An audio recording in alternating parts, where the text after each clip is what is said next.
സംഘപരിവാരത്തിന് ചൂട്ടുപിടിച്ചു കൊടുക്കുന്ന കോൺഗ്രസ് അറിയണം, വെടിയുണ്ടകളും കൽത്തുറങ്കുകളും നേരിട്ടാണ് ലോകത്തെല്ലായിടത്തും എന്ന പോലെ കമ്മ്യൂണിസ്റ്റ് പ്രസ്ഥാനം കേരളത്തിലും ഇക്കഴിഞ്ഞ കാലങ്ങളിലെല്ലാം മുൻപോട്ട് വന്നിട്ടുള്ളത്.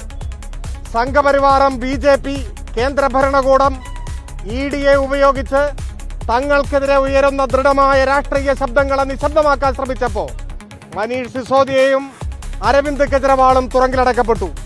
അന്ന് പരാതിക്കാരുടെ വേഷമണിഞ്ഞ് സംഘപരിവാരത്തിന്റെ വിനീത വിധേയരായ ഭൃത്യരായി അവർക്ക് വേണ്ട ഒത്താശ ചെയ്തു കൊടുത്ത കോൺഗ്രസ് ഇപ്പോൾ കേരളത്തിലും സംഘപരിവാരത്തിന്റെ EDയുടെ കൂട്ടിക്കൊടുപ്പുകാരായി മാറിയിരിക്കുകയാണ്. ആ EDയുടെ അപഹാസ്യമായ രാഷ്ട്രീയ നാടകമാണ് ഇവിടെ ഇന്ന് പറഞ്ഞതുപോലെ റെയ്ഡിന്റെ രൂപത്തിൽ പ്രത്യക്ഷപ്പെട്ടിട്ടുള്ളത്. എന്നാൽ കമ്മ്യൂണിസ്റ്റ് പാർട്ടിയെ സംബന്ധിച്ചിടത്തോളം നിയമപരമായ ഏത് അന്വേഷണത്തെയും നേരിടാനുള്ള ചങ്കൂറ്റം CPIM-നുണ്ട്, പിണറായിക്കുണ്ട്. അതിനെയെല്ലാം നിയമപരമായി നേരിടും. ഓരോ തെരുവിലും EDയുടെ രാഷ്ട്രീയം, കോൺഗ്രസിന്റെ പിന്തുണ, സംഘപരിവാരത്തിന്റെ അധമ രാഷ്ട്രീയം തുറന്നു കാണിക്കും.